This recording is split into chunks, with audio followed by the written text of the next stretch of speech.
আমি জিজ্ঞাসা করি, যে কোন মানুষকে যদি জিজ্ঞাসা করি তাহলে আপনারা বলে দেবেন যে মাওলানা আমরা মসজিদকে ভালোবাসি, আল্লাহর ঘরকে আমরা চয়েস করি, আল্লাহর ঘরকে আমরা বড় ভালোবাসি। এটা প্রতিটা মানুষই বলে দেবো, কিন্তু এই ভালোবাসা অন্তরে আছে তো? নাই। আমরা মসজিদকে ভালোবাসতে পারি নাই, যেটা আল্লাহর নিকটে সব থেকে পছন্দনীয় জায়গা। সেই জায়গাকে আমরা আল্লাহরই সৃষ্টির শ্রেষ্ঠ হয়ে আমরা মানব জাতি হয়ে মসজিদকে ভালোবাসতে পারি না।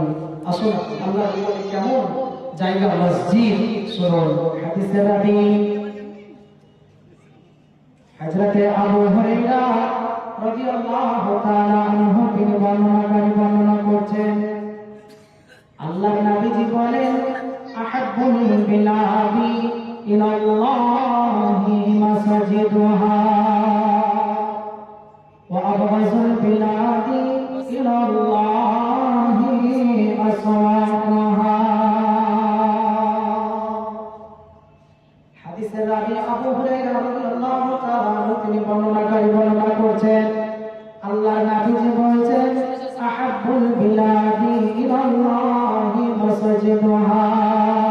নবীজি বলেন, আল্লাহ রাব্বুল আলামিনের নিকটে সবথেকে পছন্দনীয় জায়গা হলো, সবথেকে পছন্দের জায়গা হলো পৃথিবীর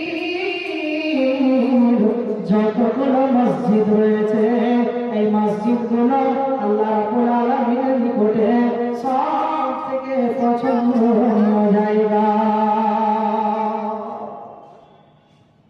পৃথিবীতে যত মসজিদ রয়েছে, এই মসজিদগুলো আল্লাহ রাব্বুল আলামিনের নিকটে সবথেকে পছন্দের জায়গা। ওয়া আবগাযুল বিলাদি ইলাল্লাহি আসওয়াকুহা। আল্লাহ রাব্বুল আলামিনের নবীজি বলেন, আল্লাহর নিকটে সবথেকে খারাপ জায়গা হলো, সবথেকে অপছন্দনীয় জায়গা হলো পৃথিবীর বাজার সমূহ। পৃথিবীতে যতগুলো বাজার রয়েছে, এই বাজারগুলো আল্লাহ রাব্বুল আলামিনের নিকটে সবথেকে ঘৃণিত জায়গা, সবথেকে অপছন্দনীয় জায়গা। কিন্তু আমরা মানুষেরা আমরা ওই অপছন্দ জায়গাকে পছন্দ করে নিলাম, বাজারকে চয়েস করে নিলাম, বাজারকে আমরা নির্বাচন করে নিলাম, বাজারকে বেছে নিলাম। বাজারে মানুষ ঘন্টার পর ঘন্টা, ঘন্টার পর ঘন্টা দিন পার করে দেয়। বাজারে বসে বসে কোনো কাজ নাই, কাম নাই, বেকার অযথা বসে বসে তারা সময়গুলো পার করে দেয়। বন্ধুরে আমার, আল্লাহ রাব্বুল আলামিন এটা অপছন্দ করেছেন, ঘৃণিত করেছেন। অতএব আপনাকে আমাকে এই বাজার সমূহকে অপছন্দ করতে হবে। বলবেন যে মাওলানা তাহলে কি বাজার যাওয়া যাবে না নাকি? জি হ্যাঁ, যাওয়া যাবে, তবে আপনার আমার প্রয়োজনীয় কাজ সেরে নিয়ে সঙ্গে সঙ্গে বাজার থেকে চলে আসতে হবে। কারণ বাজারে বিভিন্ন রকমের আলোচনা হয়, বাজারে এক অপরের সমালোচনা করা হয়, বাজারে এক অপরের গীবত করা, নিন্দা করা, চর্চা করা হয়, বাজারে অনেক কিছু খারাপ কর্ম হয়ে থাকে।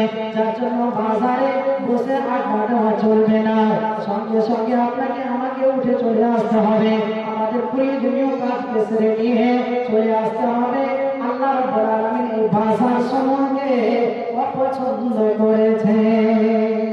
কিন্তু মানুষ আমরা হাদিসের সম্পূর্ণ উল্টো, যে আমরা মসজিদকে পছন্দ না করে বাজারকে পছন্দ করে নিলাম। জি, মসজিদে কতগুলো মানুষকে দেখা যায়, সমাজের আঙ্গুলে গোনা কটা মানুষ, বাকি মানুষদেরকে মসজিদে দেখা যায় না। উচিত ছিল প্রতিটা মুসলিমদেরকে অন্তত পক্ষে 5 ওয়াক্তের মুসল্লি হওয়া বা 5 ওয়াক্তের নামাজি হওয়া, তাদেরকে মসজিদে দেখা যেত, যদি আমরা প্রকৃত মানে মুসলিম হতাম। আজ শুধু আমরা দরদ দেখাই, দরদি হয়ে যাই, যে আমরা আল্লাহর ঘরকে ভালোবাসি। যে কোনো মানুষকে আমি জিজ্ঞাসা করলে আপনারা চট করে বলে দেবেন যে আমরা মসজিদকে ভালোবাসি। জি বন্ধুরে আমার, মসজিদের ভালোবাসা তখনই আপনার আমার প্রকাশ পাবে, মসজিদের ভালোবাসা তখনই আপনার আমার বোঝা যাবে যখনই আমরা নিয়মিত মসজিদে উপস্থিত হব। মুয়াজ্জিন যখন ডাক দেবে আল্লাহু আকবার, আল্লাহু আকবার, হাইয়া আলাস সালাহ, হাইয়া আলাল ফালাহ বলে যখনই মুয়াজ্জিন হাত দিতে থাকবে, ডাক দিতে থাকবে, আমাদেরকে আমাদের সঙ্গে সঙ্গে মসজিদের মশালায় গিয়ে দাঁড়িয়ে যেতে হবে। মুয়াজ্জিন হাত দিতে থাকে, হাইয়া আলাস সালাহ, তোমরা নামাজের দিকে এসো, হাইয়া আলাল ফালাহ, তোমরা কামিয়াবির দিকে এসো, ভালাইয়ের দিকে এসো।